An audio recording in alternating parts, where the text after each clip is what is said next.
This is an explanation of the average mode in the Aspen Teacher Gradebook.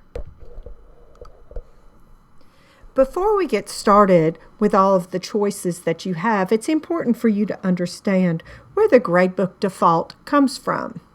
It actually comes from your own personal preferences in Aspen.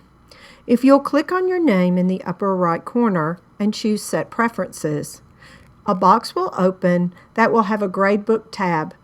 That explains all of your preferences for your gradebook in Aspen. At the very bottom, there is a section that deals directly with averages, and the default weighting is set right there. You'll have 4 choices: categories only, categories and assignments, total points, and category total points. The default weighting will say Gradebook default until you actually touch it and make a change.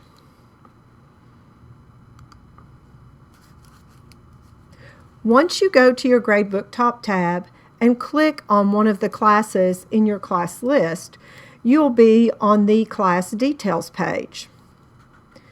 Notice on the class details page, there is also a choice for setting the average mode.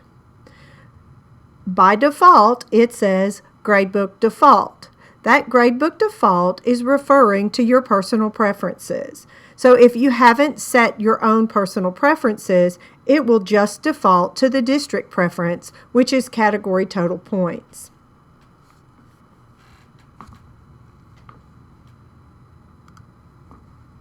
If you've ever seen this red message on any of your class details pages next to the average mode, it's because you are co-teaching or there is another teacher assigned to this Gradebook section, and that teacher does not have the same Gradebook preference that you do.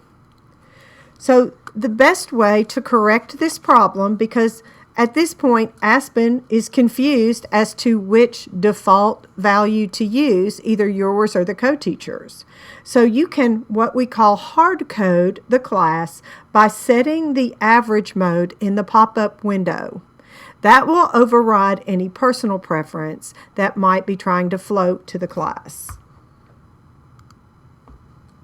So let's talk about the 4 options. Option number 1 is plain and simple total points. It takes the total points earned in the class and divides it by the total points possible to come up with an average. There are no weighting on any categories at all. It is straight up total points across the board. Notice that in this example there are categories, but they're only used for informative or organizational purposes. If you're going to use categories with weights, you need to make sure that you're going to give enough assignments in the categories to make them have a good value. One of the biggest issues we had was that teachers would choose category total points and they would make a test category of 50%. But through the grading period, they only gave 1 test. So that 1 test ended up counting half of the student's grade. And if the student missed the test or just had a bad test day, then their grade really suffered at the end of the day. So option number 2 would be category total points. And notice here in this example, we have 3 categories with a 25%, 25%, and 50% weight. In each of the categories, the points are done the same way as total points, with the points earned divided by the points possible to come up with a percentage. But then the percentage of each category is averaged together to come up with the final grade. Option number 3 is categories only. Now, categories only takes point values of assignments completely out of the equation. A 9 out of 10 is a 90, a 45 out of 50 is a 90, and a 90 out of 100 is a 90. It doesn't matter what the point value of the assignment was. It just matters what the end percentage was of the assignment itself. Once you have percentages for each assignment, then those percentages are averaged to come up with the category percentage. The category percentages are then averaged together to come up with the final grade.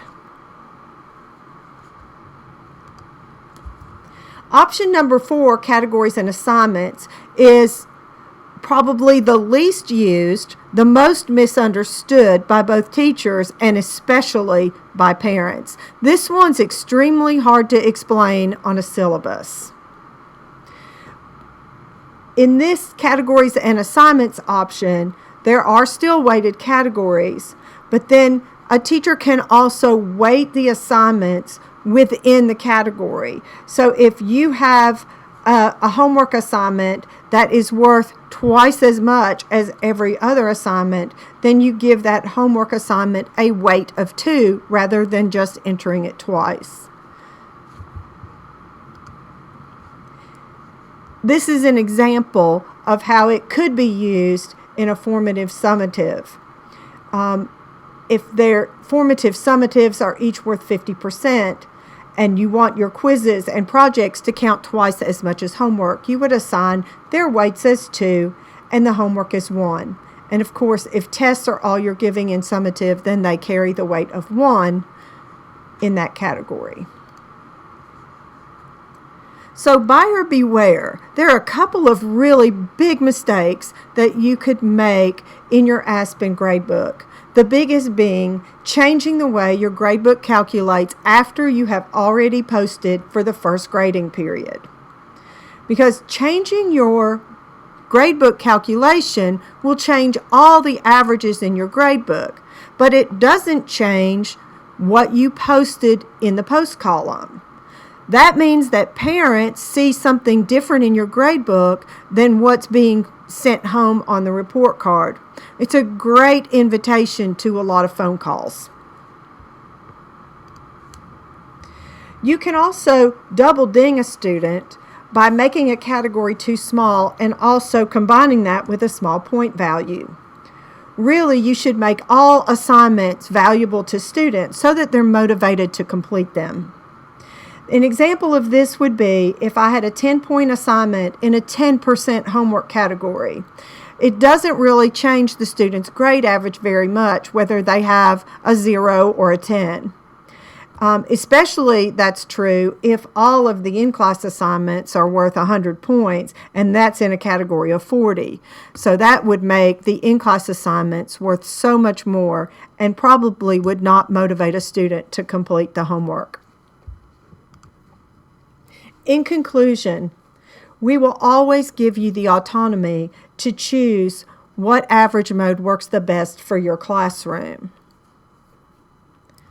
Good luck and make good choices.